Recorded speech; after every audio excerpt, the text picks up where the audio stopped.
तो इतने ज्यादा डिले और इतनी ज्यादा चर्चा में रहने के कारण आखिरकार ये मूवी जो है थिएटर में रिलीज हो जाती है। सितंबर 2024 के अंदर इस मूवी को रिलीज होना था, लेकिन आधी जनवरी 2025 की निकल जाती है और अब जाके मूवी जो है हमें थिएटर में देखने को मिलती है। तो आज के हम इस वीडियो में चर्चा करने वाले हैं इमरजेंसी मूवी के बारे में। तकरीबन इस मूवी की जो लेंथ है वो 2.5 घंटे के आसपास रखी गई है और इस मूवी को आप एक तरीके से डायरेक्टर और मेन लीड के अंदर आपको जो नजर आने वाली है वो है कंगना रनौत। अब ये मूवी जैसे ही रिलीज होती है तो पंजाब में अमृतसर के अंदर जो SGPC है यानी शिरोमणि गुरुद्वारा प्रबंधक कमेटी के जो सदस्य हैं वो पहुंच जाते हैं अमृतसर के किसी थिएटर के बाहर ये हंगामा करते हुए कि इस मूवी को बैन किया जाए, ये मूवी जो है रिलीज ना होने दी जाए। तो इस तरीके की मांग उठने लग जाती है। तो क्यों वो ऐसी मांग कर रहे हैं? क्या इस मूवी के अंदर कोई पर्टिकुलर कम्युनिटी को टारगेट किया गया, या उनको एक तरीके से गलत तरीके से दिखाया गया, या किसी की छवि को बदनाम करने की कोशिश की गई है? क्या ऐसा कंट्रोवर्सी है इसके अंदर? क्या कोई प्रोपेगेंडा आधारित ये मूवी है? इन तमाम बातों को हम बहुत अच्छे से डिस्कस करने वाले हैं। हाँ, हम समझेंगे। मूवी देखने से पहले काफी सारे सवाल हमारे दिमाग में आते हैं कि यार कोई गलत चीज इसके अंदर ना हो, अगर गलत चीज है तो इसको देखने ना जाए। तो इन सब चीजों के ऊपर हम चर्चा करेंगे। बट फर्स्ट ऑफ ऑल सबसे पहले हम बात करते हैं इस मूवी की कहानी क्या है।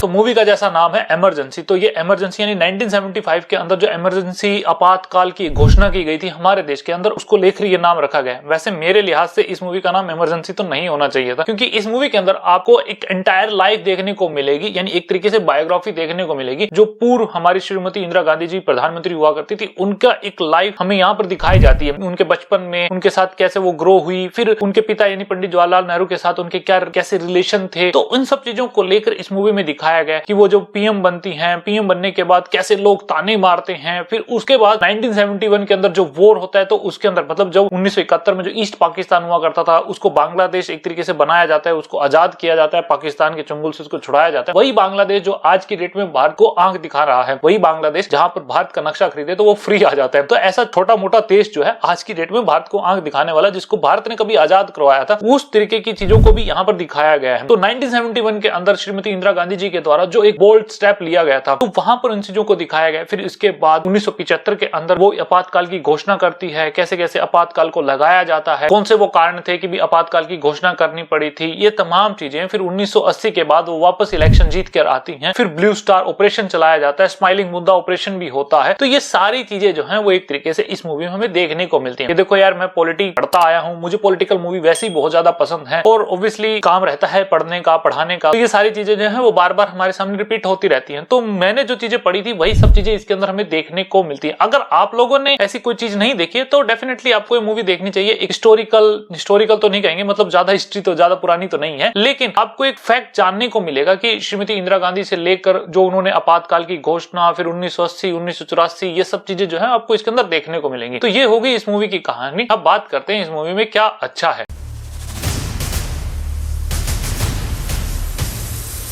तो पॉजिटिव में सबसे पहले अगर बात करें कि क्या ये मूवी जो है किसी प्रोपेगेंडा के ऊपर आधारित है, क्या इसके अंदर किसी की छवि को बर्बाद या बदनाम करने की कोशिश की गई है, तो इसका जवाब है नहीं। ये किसी भी प्रोपेगेंडा के ऊपर आधारित नहीं है। इस मूवी के अंदर आपको बहुत अच्छे से चीजों को अच्छे तरीके से दिखाया गया है, फैक्ट वाइज चीजों को दिखाया गया है। किसी भी तथ्य के साथ कोई छेड़छाड़ यहाँ पर नहीं की गई है। ऑब्वियसली जो पढ़ रहे हैं पता है कि यार हाँ आगे आने वाले टाइम में क्या होगा, क्यों प्रधानमंत्री जो श्रीमती इंदिरा गांधी जी थी उनके ऊपर इलाहाबाद हाई कोर्ट ने क्यों स्टे लगा दिया था, क्यों उनके पॉलिटिकल करियर के ऊपर एक सवाल खड़ा हो गया था। तो ये सब चीजें पढ़ते आए हैं, बार बार न्यूज़पेपर के अंदर भी उनके एक आर्टिकल छपते रहते हैं, उनको भी पढ़ते रहते हैं। तो वो सब चीजें जो हैं वो फैक्चुअल दिखाई गई हैं, तो इसमें कोई प्रोपेगेंडा तो है नहीं। दूसरी एक बात उठती है कि क्या इसके अंदर किसी पर्टिकुलर कम्युनिटी को टारगेट किया गया, क्या उनको बदनाम करने की कोशिश की गई है, तो इसका जवाब भी है नहीं। किसी भी पर्टिकुलर कम्युनिटी को यहाँ पर टारगेट नहीं किया गया। जो SGPC यानी शिरोमणि गुरुद्वारा प्रबंधक कमेटी है, जो वहां के जो सदस्य हैं उनको लेकर, इस मूवी को लेकर जैसे विरोध कर रहे थे, बैन किया जाए, तो उसके पीछे देखो दो रीजन हो सकते हैं। फर्स्ट ऑफ ऑल तो ये रीजन हो सकता है कि यहाँ पर इस मूवी में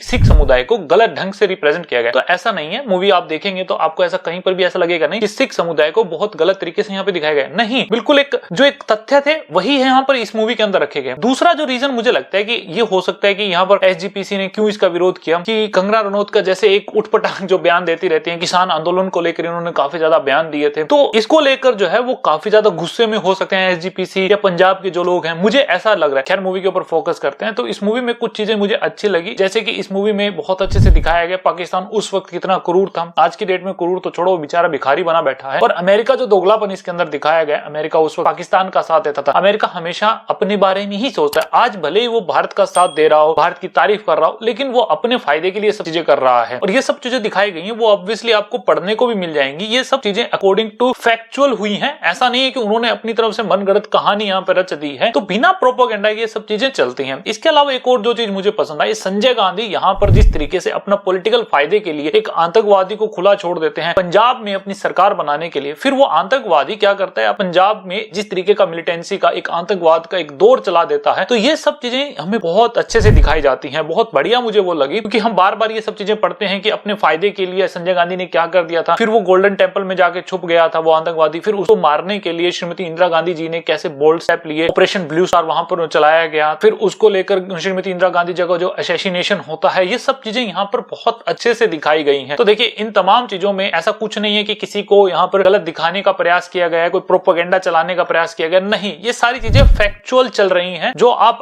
अखबार भी पढ़ते हैं आपको पता भी चल जाएगा कि हाँ, ये सब चीजें तो हुई हैं। और इन तमाम चीजों का अगर मैं साइड में हटा दूं, तो सबसे बढ़िया या सबसे स्ट्रॉन्ग पॉइंट जो इस मूवी में मुझे लगा, वो है कंगना रनौत की परफॉर्मेंस। यार, आप भले ही कितनी नफरत कर लो इनसे, आप इनके पॉलिटिकल जो उठपटांगे बयान देती हैं, जिस तरीके की बातें करती हैं, भले ही उनसे डिसएग्री रहो, लेकिन इनकी परफॉर्मेंस के आप कायल हो जाओगे। जिस तरीके की परफॉर्मेंस इस मूवी में हमें उनको देखने को मिलती है, कमाल की। और केवल यही नहीं, आप इनके जितने भी जो सह कलाकार हैं, अलग अलग जो दूसरे कलाकार हैं, तो आप उनको देखेंगे कि वो अटल बिहारी वाजपेयी के लिए प्ले किया हो श्रेष्ठ तलपड़े जी ने, या फिर अनुपम खेर ने जयप्रकाश नारायण का रोल प्ले किया हो, या सैम मानिक शाह का जो रोल प्ले किया यहाँ पर किया गया हो। तो ये सब चीजें आप देखेंगे ना इन कलाकारों को, तो उन्होंने बहुत बढ़िया यहाँ पर काम किया। बहुत एक उन्होंने 100% यहाँ पर दिया। ऐसा नहीं है कि हाँ यार ठीक है, ऐसी थोड़ी कम बजट की मूवी है तो बस चला लेते हैं, ऐसे कोई फर्क नहीं पड़ता कौन देखने आ रहा है कौन नहीं आएगा। तो यहाँ उन्होंने बहुत अच्छे से ईमानदारी से काम किया है। और स्पेशली जैसे मैंने कहा कि कंगना रनौत की जो परफॉर्मेंस आप देखेंगे ना, वो आप देखेंगे कि जब स्टार्टिंग में वो पीएम नहीं होती हैं, तो जो उनका एक बोलने का लहजा एक अलग होता है, लेकिन जब वो प्रधानमंत्री बनती हैं तो उनका एक एक्सप्रेशन अलग होता है। फिर धीरे धीरे जैसे प्रधानमंत्री के टाइम बीतता रहता है, तो उनके परफॉर्मेंस में अलग ही बदलाव देखने को मिलता है, जो काबिलियत तारीफ है। 1975 की जो आप इमरजेंसी देखेंगे, जो एक कोर्ट के अंदर उनका आना होता है, वो भाई कितनी जबरदस्त वो लगी है, उसके अंदर क्या परफॉर्मेंस वहां पे दी है, बहुत बढ़िया है वो सब चीजें। बाकी बैकग्राउंड म्यूजिक भी मूवी का काफी अच्छा लगा। तो ये हो गई मूवी की अच्छी अच्छी बातें। अब बात करते हैं कि मूवी के अंदर क्या कमियां है।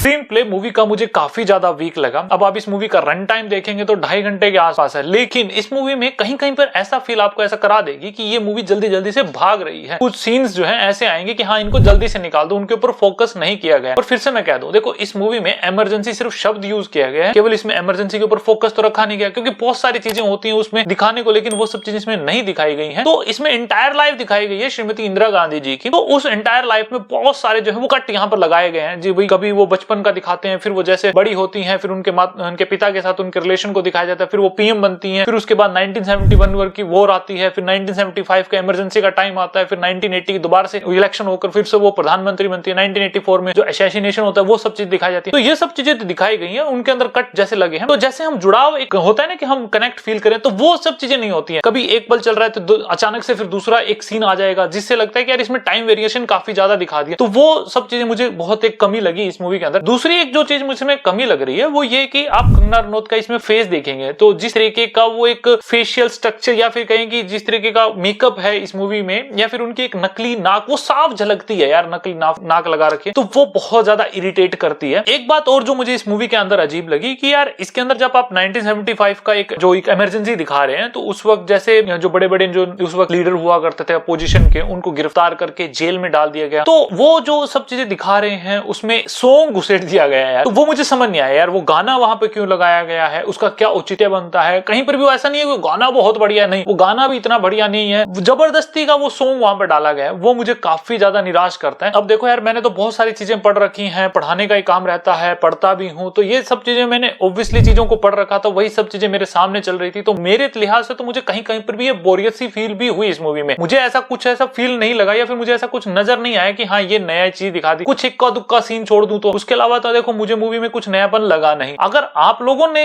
नहीं पढ़ा है इन सब चीजों के बारे में, तो आपको एक जानना चाहिए इतिहास के बारे में, पॉलिटिकल हिस्ट्री के बारे में आपको जानना चाहिए, तो उस लिहाज से तो आप देख सकते हैं। तो ये होगी इस मूवी की कमियां।